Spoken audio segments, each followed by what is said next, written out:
दही भल्ले सोचे तो लाना कि मम्मा ने कहा सी कि थोड़े को ला लिया कर हांडी खर्चा बन जाएगा।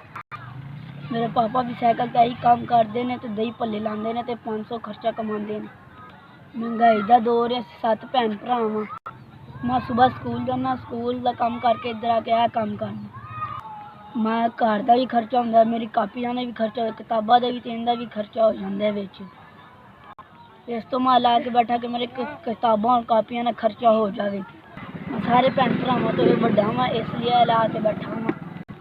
मजबूरी है तो पापा की दिहाड़ी थोड़ी लगती है, इसलिए मैं पापा का आसरा बन जाना, थोड़े बहुत मैं भी कमा लेना।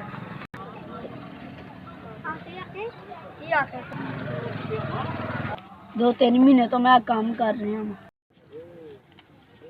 3000 रुपया जिन्हें मैंने दिता है उनकी माँ अल्लाह ताला उन्होंने सेहत अता फरमाए और उनकी माँ बाप को अल्लाह मियाँ सेहत अता तंदुरुस्त और सेहत अता फरमाए।